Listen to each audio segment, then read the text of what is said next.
Our kids have said to us since we moved to Minnesota, we are far more active than we've ever been anywhere else we've ever lived. Moving to Minnesota opened up a lot of doors for us. Just this overall sense of community, of values that, Minnesotans have. It's a real accepting, loving community, especially with 2 young kids. See why CNBC ranks Minnesota number 4 best state to live and work. A great place to work, an even better place to live. ExploreMinnesota.com/live. And a quick note before we begin. At the Story Collider, we believe everyone has a story about science. It impacts all of our lives and belongs to all of us. We believe that it's critically important that the stories we hear about science accurately reflect the full diversity of people, experiences, and emotions involved. One of our proudest moments in 2016 was seeing new peer-reviewed evidence that Story Collider episodes encourage undergraduates to abandon stereotyped attitudes and help understand students see possible futures for themselves in science. Help us continue to produce life-changing stories by going to storycollider.org/support. A science story, huh? These NYU scientists, I felt right. I was so and I just thought, well, I had figured it out. It was that golden moment. Because science was on my side.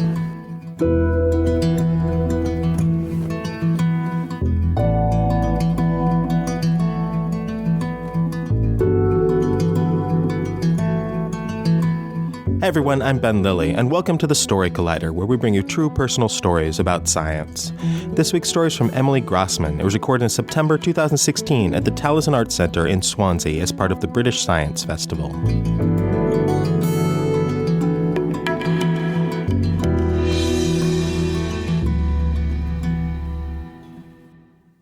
Good evening, everyone. So a little over a year ago, I had a pretty awful experience that would change the way in which I see the world forever. I was publicly mocked, attacked, shamed, and humiliated on social media. Why? Partly for daring to suggest that it's okay for scientists to cry. Before I explain further, let me tell you a little bit about myself. I'm Dr. Emily Grossman, and I absolutely love science. I've always loved figuring stuff out, solving problems, understanding the world. When I was a kid, my favorite word was why. I would drive my teachers and my parents mad. But I've also always loved communicating, talking to people, explaining stuff, helping other people to understand things, and performing on stage. So when I was growing up, I wanted to be an actress or a scientist, or both. But I had no idea how to combine these kind of 2 different parts of myself. So I studied natural sciences at Cambridge, went on to do a PhD in cancer research, and did theatre for fun. Then I figured out that I didn't really enjoy the practical sides of science and research, so I swapped things around for a bit and trained and worked as a professional actress and singer. Then I became a science teacher, and then I finally found a way to combine these kind of different parts of myself as a science broadcaster and educator. I teach science. I talk about science on the TV and the radio. I give talks about science in schools, in universities, and at public events. I aim to show people just how exciting science is and to inspire more young people to study it. And I love what I do. Okay, so it was that on a hot day last June, I was out for a run, and I got a call from Sky News. They told me that the Nobel Prize-winning scientist Sir Tim Hunt had just made a comment at a conference, and they said that one of the things he'd said was that his trouble with girls in the lab is that when you criticize them, they cry. They asked me what I thought about this. Now, my immediate instinctive response was, that's not very helpful, is it? Okay. I ran home, jumped in the shower, and within an hour, I was in the cab on the way to the studio. Now, while I was in the taxi, the people from Sky News said that actually this wasn't going to be an interview, but it was going to be a debate, and that my opponent would have quite strong views on the subject, and I should stand my ground. Little did I know that my opponent would be Milo Yiannopoulos, who is a right-wing columnist and broadcaster and a self-branded most fabulous supervillain of the internet, who has famously likened rape culture to Harry Potter, saying that both are fantasy. He's also a notorious troll with over 300,000 followers on Twitter before he was suspended quite recently. So, suffice to say, The debate itself was a pretty terrifying experience, but I managed to stick to my points, which were, some women cry. So what? I cry. In fact, we should be encouraging more men to cry.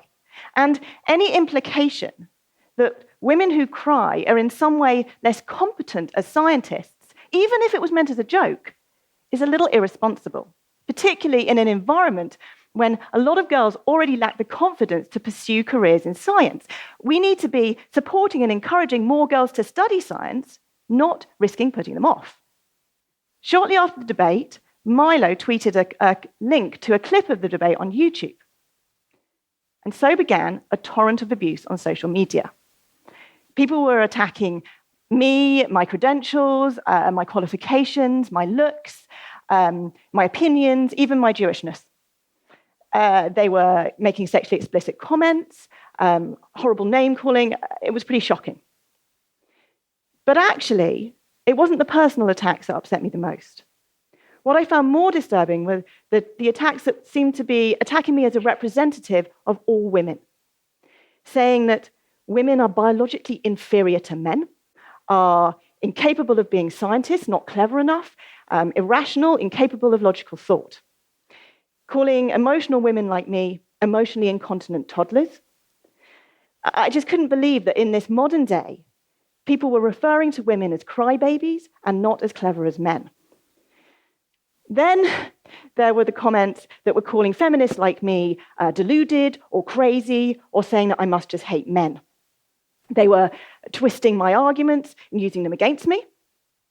But actually, the thing I found the most disturbing was a load of comments that were basically saying that sexism doesn't exist, that women are making it up to attack men, that unconscious bias isn't a thing, that actually women these days have completely equal opportunities, that we shouldn't need to give them extra support, that it isn't fair to do so, that women actually just don't want to study science, and that people like me should stop pushing them.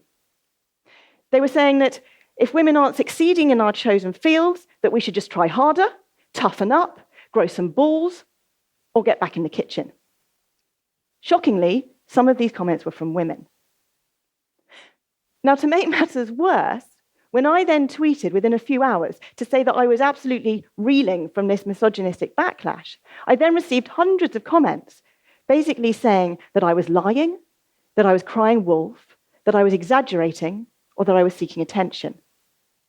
Milo himself, very shortly afterwards, wrote an article about me titled, "Why Do Feminists Cook Up Stories of Misogyny When They Lose Debates?" In this, he claimed that he'd gone through my entire Twitter feed, and all he'd found were some boisterous comments, some criticism of my arguments, some obliging comments about my looks, a little trolling, and some slight meanness. I felt like I was going crazy. I mean, I just didn't know what to think. I completely started to doubt myself. I thought, am I going mad? Is this me? Am I wrong? Is everybody else right? Surely I'm representing other women here, but maybe I'm not. I thought I was speaking from my own experience and also the experience of countless women that I've spoken to. But the reality that I knew deep down to be true was suddenly being twisted and doubted and dismissed by so many other people. I really thought that I was going mad. It began to make me sick that so many people were just telling me to dismiss this, to laugh it off, that boys will be boys, to turn off my phone. It felt too important. I really wanted to explain my point of view, to respond to as many of these comments as possible, compassionately and kindly, and basically tell them what was going on and why I'd said these things.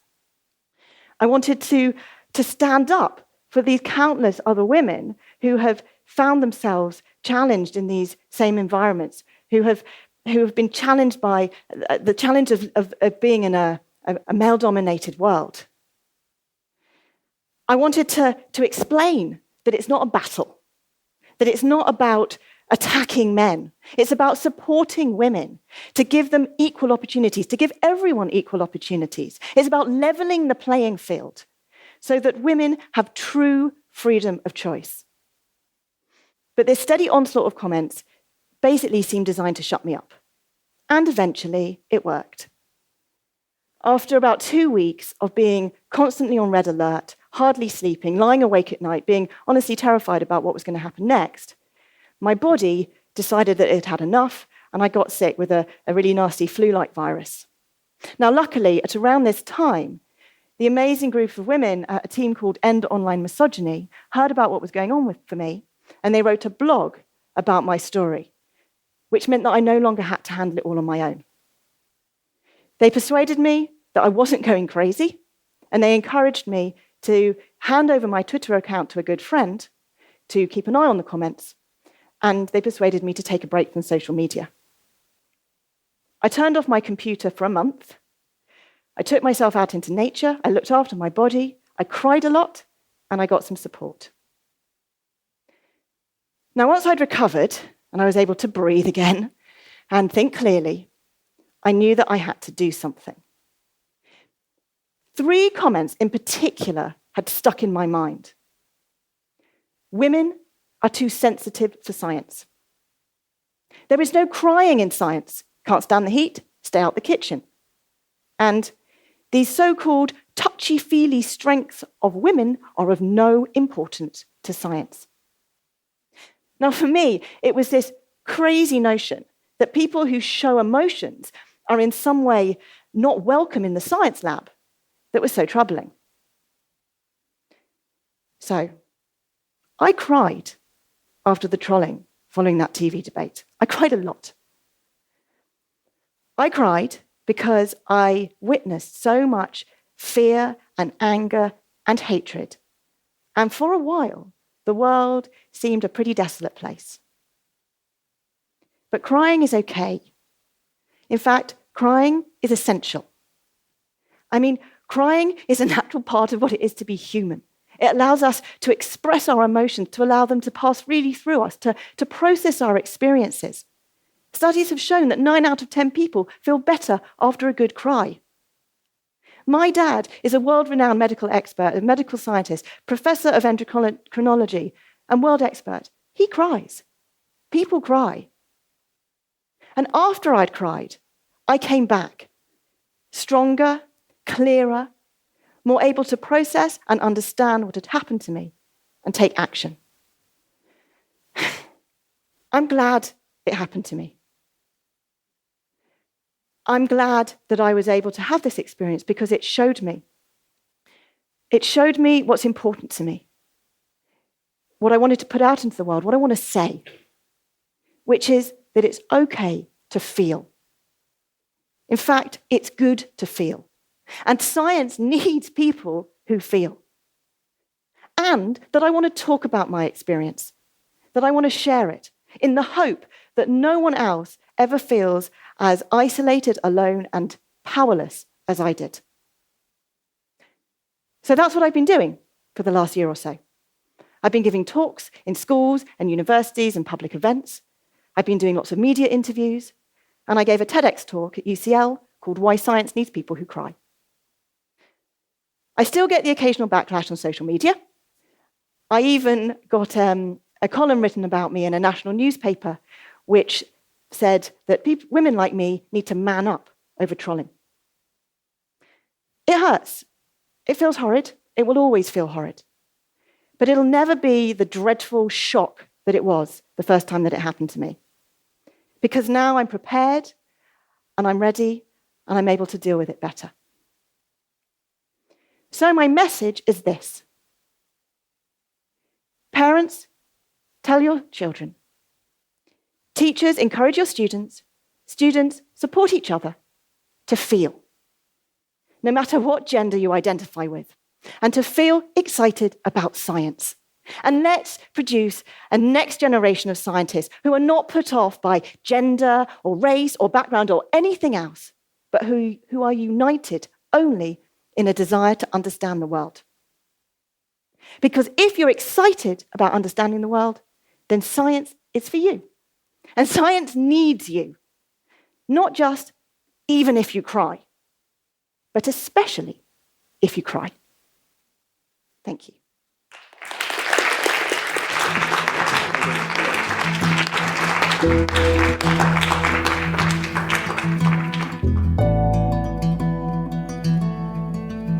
That was Emily Grossman. Emily is an expert in molecular biology and genetics with a double first in natural sciences from Queen's College, Cambridge, and a PhD in cancer research, as well as a science broadcaster, writer, and educator. If you enjoyed today's story or are a fan of the podcast, please consider writing us a review on iTunes. It's a great way to help new listeners find the podcast, and we love sharing these stories.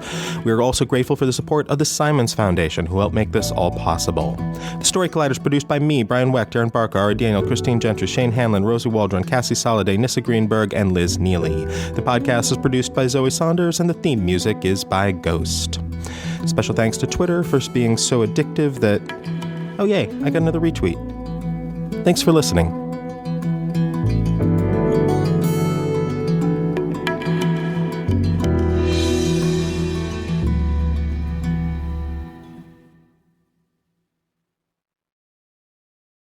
Our kids have said to us since we moved to Minnesota, we are far more active than we've ever been anywhere else we've ever lived. Moving to Minnesota opened up a lot of doors for us. Just this overall sense of community, the values that, Minnesotans have. It's a real accepting, loving community, especially with two young kids. See why CNBC ranks Minnesota number 4 best state to live and work. A great place to work, an even better place to live. ExploreMinnesota.com/live.